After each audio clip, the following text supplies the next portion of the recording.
Et c'est parti pour Enjeu Patrimoine. À présent, Enjeu Patrimoine, où nous allons nous pencher sur le prêt à taux zéro, également appelé PTZ, qui a été prolongé jusqu'à fin 2023 aux conditions d'accès actuelles. L'occasion de revenir sur ce dispositif en plateau et notamment sur ses conditions d'accès, alors qu'il vous reste encore quelques jours pour en bénéficier au titre de l'année 2021. Nous en parlons avec Arnaud Groussac, fondateur et président de Patrimoine Store. Bonjour Arnaud Groussac, bienvenue sur ce plateau. Et nous en parlons également avec Sandrine Alonier, directrice des études de Vous Financer. Bonjour Sandrine Alonier. Bonjour. Bienvenue sur ce plateau également. Alors le prêt à taux zéro, Sandrine Alonier, devait normalement s'arrêter à fin 2022 sous sa forme actuelle. Une évolution des modalités d'accès était également dans les tuyaux. Finalement, il reste inchangé et ce jusqu'à fin 2023. C'est une bonne nouvelle pour vous aujourd'hui ? Oui, bien sûr, c'est vraiment une bonne nouvelle puisque en fait, les acheteurs ont besoin de visibilité. Donc ceux qui ont un projet immobilier, notamment les primo-accédants, ont en plus besoin de ce prêt à taux zéro.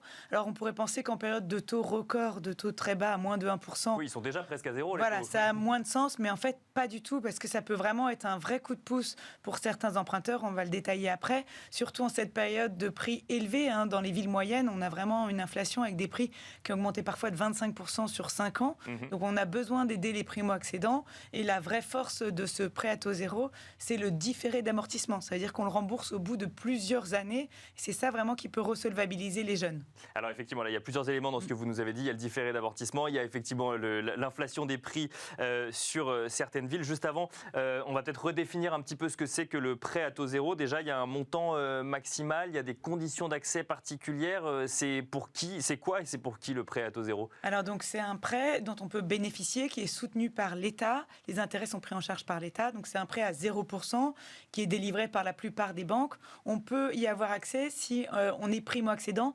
Donc si on achète pour la première fois ou si on n'a pas été propriétaire depuis plus de 2 ans. D'accord. Ça, c'est un peu la norme. Et ensuite, le montant de ce prêt à taux zéro dépend de l'endroit où on achète, mais également du nombre de personnes de la famille et des revenus. Donc, c'est quand même sous condition de revenus. Bien sûr. Oui. Et on peut avoir à 0% entre 20 et 40% du montant emprunté. C'est-à-dire que pour un prêt de 200 000 euros, on peut avoir jusqu'à 80 000 euros de prêt à taux zéro. Il va venir compléter un autre prêt pour venir acheter sa résidence principale, mais en fait sur la globalité du montant emprunté, on va avoir un taux proposé par une banque et le reste à taux zéro. Mais là en fait c'est pas l'État qui prête, c'est la banque qui prête, mais c'est l'État qui rembourse les intérêts. C'est ça, tout à fait. Arnaud Groussac, chez Patrimoine Store, vous voyez beaucoup de gens utiliser ce dispositif du prêt à taux zéro ?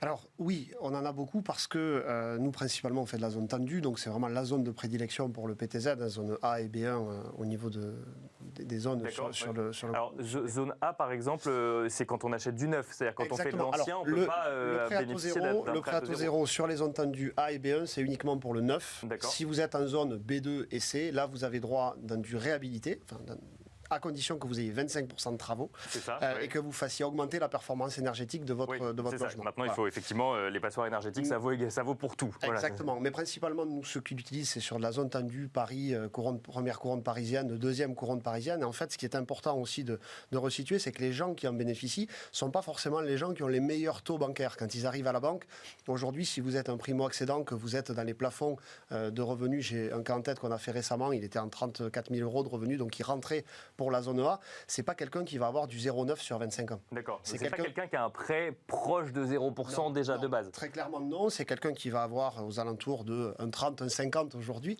en termes de taux. Donc lui, sur un investissement à long terme, ça a un impact extrêmement intéressant. Ça lui permet peut-être d'acheter quelques mètres carrés de plus. Et suite au Covid, les quelques mètres carrés de plus sont importants, notamment un petit balcon par exemple ou autre.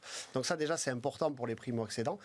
Et ensuite dans l'organisation, le différé leur permet aussi, alors c'est un peu plus technique, mais comme ils peuvent aller jusqu'à 15 ans de différé, ça leur permet tout de suite de taper dans le capital restendu de leur banque, parce que souvent les banques vont les monter en lissant le prêt, c'est-à-dire une mensualité qui va aller pendant les 15 premières années, et ensuite la banque va baisser pour que le prêt à taux zéro puisse passer. Donc ce qui fait qu'on rembourse plus vite le prêt bancaire. Donc, avec intérêt. Si je comprends bien, ça veut dire que j'ai 2 prêts. Je reprends l'exemple de 200 000 euros, mettons, ça veut dire que je peux aller jusqu'à 80 000 euros financés par mon prêt à taux zéro.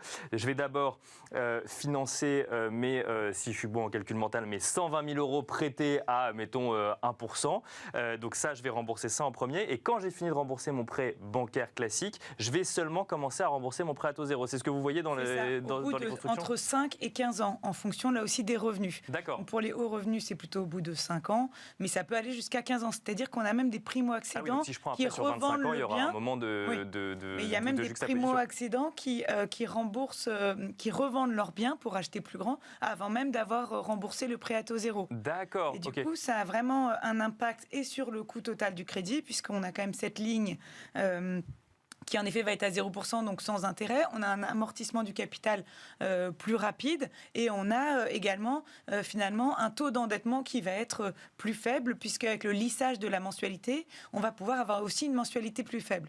Donc ça a vraiment cet effet resolvabilisateur pour les jeunes et les primo-accédants qui est vraiment pas négligeable. Donc si je résume, j'ai une partie de mon prêt à 1%, une partie de mon prêt à 0%. Donc évidemment, si je cumule les deux, ça me fait en fait des mensualités qui sont moins élevées en moyenne, donc ça me fait un prêt qui est moins cher. En plus de ça, je peux commencer à le rembourser entre 5 et 15 ans après le début de mon acquisition. Donc ça fait que je peux en fait faire des montages un peu différents. Et en plus de ça, comme je ne rembourse pas la somme totale dès le début, mais d'abord une première partie de la somme, ensuite une deuxième partie de la somme, ça a un impact aussi sur les normes HCSF et donc sur le niveau d'endettement finalement que je peux supporter en tant qu'acheteur. Voilà, tout à fait. À cause du lissage en fait. Comme sur les premières années, on ne va pas rembourser le prêt à taux zéro, mais il faut quand même que la mensualité soit la même, notamment pour s'assurer que l'emprunteur pourra rembourser sur toutes les années du prêt. Et du coup, ça permet de faire baisser en fait la mensualité, le fait qu'il y ait ce différé, et donc finalement d'avoir un taux d'endettement moins impacté aussi. Arnaud Groussac, Sandrine Alonier, dans sa réponse tout à l'heure, nous a parlé de l'inflation dans certaines villes. Et c'est vrai que c'est quelque chose qu'on aborde souvent dans cette émission, c'est l'exode rural. Alors il y a ceux qui nous disent que c'est un mythe, d'autres qui nous disent que c'est une réalité. En tout cas, on voit les prix dans certaines villes de province monter. On peut parler de Reims, on peut parler de Brest, Bordeaux, on en parlait déjà avant. Est-ce que là, du coup, le prêt à taux zéro peut faciliter l'accès je ne sais pas moi, à des centres-villes de Brest, de Reims ou autres? Oui, alors principalement, le message qu'il faut faire passer aujourd'hui, c'est l'information. Il ne faut vraiment pas hésiter à demander les aides auxquelles vous avez droit. Parce qu'il n'y a pas que le prêt à taux zéro, il est cumulable avec d'autres aides. Et vous pouvez avoir aujourd'hui, dans des grandes villes, des zones où vous êtes éligible à la TVA 5,5, vous êtes éligible donc, au prêt à taux zéro. Et tout ça fait que ça vous permet, ou à des prix maîtrisés aussi, si vous êtes hors zone de TVA 5,5, tout ça vous permet certainement d'avoir un logement qui va être bien mieux placé. J'ai un exemple en tête à Bordeaux, là, il y a un promoteur qui vient de sortir un programme à prix maîtrisé fixé par la mairie. Alors c'est Bruges, juste à côté de Bordeaux, mais il ne fallait pas que ça dépasse 4 000 € du mètre. Donc là, on est toujours dans le neuf. On est toujours dans le neuf, puisque c'est le sujet du PTZ aujourd'hui, mais ça permet quand même d'être à peu près 1 000 à 1 200 € moins cher qu'un prix habituel standard sur du neuf aujourd'hui hors parking. Donc ça a vraiment un impact important. Donc si vous faites ce prix-là plus un prêt à taux zéro, ça va vous permettre, si vous ne pouvez pas avoir plus grand, au moins de passer le cap et d'être propriétaire. Et aujourd'hui, c'est vrai que le prêt à taux zéro avait encore, il y a 2 ans, voulu être remis en cause, etc., pour son coût, 750 à 1,3 milliard suivant les années, mais c'est important de le laisser parce que ça permet vraiment à des gens d'accéder au logement. Les villes aujourd'hui sont dans des situations assez ubuesques où il y a une telle pénurie de logements neufs que vous retrouvez dans certaines villes. Avec la demande est toujours là pour le coup. La demande est toujours là et vous avez le prix de l'ancien qui est en train d'être au même niveau que le neuf. Ça s'est jamais vu. Ça s'est jamais vu. Donc aujourd'hui, dans l'ancien, vous avez des frais de notaire beaucoup plus importants. Vous n'avez pas de prêt à taux zéro sur les zones tendues. Donc qu'est-ce qui reste pour se loger? Il reste que le logement neuf et donc le PTZ, les TVA 5,5 ou les prix maîtrisés. Et c'est un enjeu extrêmement important. Mais vous avez raison, il y a aussi d'autres aides qui existent. Il y a des villes qui veulent encore attirer des primo-accédants dans leur ville. Donc il y a par exemple à Marseille, je crois que c'était le chèque premier logement. Oui. Il y a Toulouse, il y a Nantes, il y a plusieurs villes comme ça qui vont donner un coup de pouce. Et d'autres villes aussi qui ont des dispositifs calés sur le prêt à taux zéro. Quand on a le droit au prêt à taux zéro, c'est-à-dire qu'on rentre dans des conditions de ressources, on peut avoir le droit à d'autres types de prêts aidés de la ville ou même du département. Oui. Et il y a également des banques qui font également des prêts à taux zéro, des enveloppes. Par exemple, pour 100 000 € empruntés à 1%, vous avez le droit à une enveloppe de 15 000 € empruntés à 0%. Donc il y a aussi tous ces coups de pouce. C'est du taux zéro, mais proposé par la banque directement, voilà. Et du coup, on peut cumuler le prêt à taux zéro du gouvernement, celui de la banque et une ligne aussi de la ville.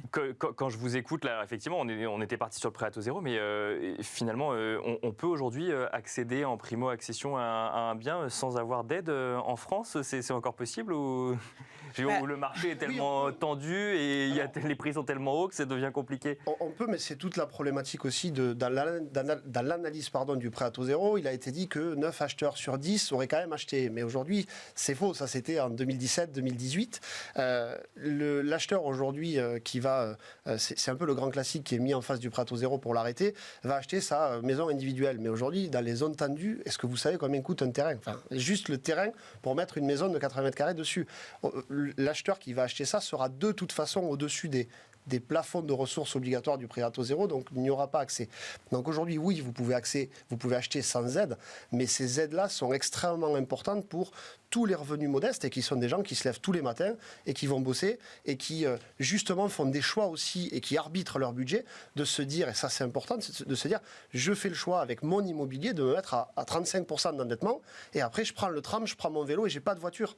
Et c'est un vrai choix de vie. Et ça en fait souvent c'est oublié, mais les banques acceptent ça quand même de mettre au plafond. Mais c'est souvent des vrais choix de vie. En considération effectivement la vie au quotidien une fois qu'on a acheté sa résidence principale. Surtout que ça a vraiment du sens parce que là, nous, on est un peu déformés par notre prisme parisien, mais il y a beaucoup de villes encore en région où les loyers finalement, où devenir propriétaire équivaut à un loyer. Et ça existe encore. Et du coup, grâce justement au prêt à taux zéro ou aux aides, ça permet vraiment de mettre le pied à l'étrier, de faire son premier achat. Et finalement, on va avoir ce qu'on appelle nous un saut de charge qui va pas être énorme. Avant, on avait un loyer de 700, 800 euros. Est-ce que ça a du sens de mettre 800 euros tous les mois dans un loyer, alors qu'on peut mettre 850, 900 euros par mois dans la mensualité d'un crédit, où on va amortir quand même 700 euros de capital, c'est-à-dire 700 euros qui seront quand même mis de côté. Donc c'est vrai qu'il ne faut pas se laisser déformer par le prisme parisien.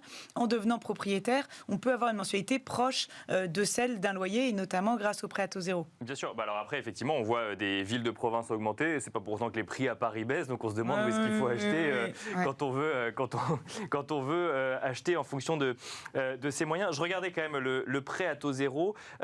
C'est moins, il y a 28% je crois de prêt à taux zéro de moins octroyés en 2020 qu'en 2019. C'est quoi ça? C'est l'effet pandémie ou c'est Il y a eu déjà une baisse des ventes dans le neuf. Or, le neuf, c'est quand même 80% des prêts à taux zéro. Donc voilà, il y a eu ce sujet-là. Il y a eu un peu la moindre attractivité à cause des taux bas. Il y a eu aussi la revue du dispositif qui était moins intéressant dans certaines zones. Donc c'est un peu le cumul de tout ça. Là, sur 2021, il ne faut pas oublier qu'on a un niveau de transactions record. Mais dans l'ancien, on devrait dépasser 1,2 million de transactions. En revanche, dans le neuf, on est toujours à moins 25% par rapport à 2019. Je crois. Donc finalement, on ne va pas retrouver les niveaux de 2019 en termes de PTZ. Et c'est vrai que tant que le neuf est un peu à la peine, le prêt à taux zéro sera un peu moins octroyé. Mais du coup, ça coûte aussi moins cher un peu au gouvernement. Donc il y a une raison de plus pour justement ne pas l'arrêter. Donc ça veut dire, Arnaud Groussac, si j'ai bien compris, c'est que si le PTZ est moins utilisé, c'est pas parce que les gens en ont moins besoin, c'est juste que les conditions d'accès sur le neuf font que il y a moins d'offres. Le manque d'offres sur le neuf fait qu'il y a un report vers l'ancien sans aide ou rester locataire, et c'est principalement ça. Aujourd'hui, la vraie problématique, c'est comment on arrive à redensifier cette offre. La demande est là. Les accédants, que ce soit les primo-accédants, les accédants aussi, parce que vous n'avez pas que des primo-accédants dans des résidences. Vous avez des beaux apparts avec terrasse, mais ça, il n'y en a plus beaucoup aujourd'hui sur le marché. Et vous avez aussi les investisseurs. Donc comment on fait pour relancer et apporter un vrai bol d'air à ce marché qui en a besoin? Parce que la demande est là, et surtout avec les nouvelles normes énergétiques, les acquéreurs, qu'ils soient primo-accédants ou investisseurs, sont très sensibilisés à ça. L'arrivée de la nouvelle norme plaît, malgré la hausse de coûts qu'elle va entraîner. Mais nous, on le voit sur les premières études, les gens ont envie de faire cet effort-là parce qu'ils savent qu'en le faisant, c'est un effort pérenne et durable dans le temps, donc ça s'inscrit parfaitement dans la durée d'un prêt à taux zéro ou d'un prêt d'un primo-accédant. Merci beaucoup à tous les deux. Merci Arnaud Groussac, fondateur et président de Patrimoine Store. Merci Sandrine Alonier, directrice des études de Vous Financer. Merci de nous avoir expliqué de manière aussi claire les enjeux un petit peu autour du prêt à taux zéro. Sandrine Alonier, peut-être juste on va rappeler, il reste quelques jours actuellement pour en bénéficier sur l'année 2021 parce que les les temps de traitement de dossier sont tellement longs que les banques arrêtent un petit peu avant finalement la fin de l'année. Oui, c'est surtout que le calcul du montant du prêt à taux zéro se fait sur le revenu fiscal de l'année N-2, donc c'est-à-dire que là c'est sur l'année 2019, et c'est vrai que si l'offre de prêt est signée vraiment début 2022, du coup il faudra tout recalculer, mais sur les revenus de 2020, c'est pour ça qu'il y a un petit laps de temps de 1 mois et demi où on ne peut plus déposer de dossier de prêt à taux zéro, donc c'est maintenant et jusqu'au 20 novembre, et sinon il faudra attendre janvier 2022. Merci beaucoup à tous les deux, merci à vous de nous avoir suivis, et je vous donne rendez-vous demain pour un nouveau numéro de Smart Patrimoine où on décryptera ligne par ligne la loi de finances pour 2022, enfin en tout cas sur tout ce qui vous concerne en tant qu'épargnant. À demain.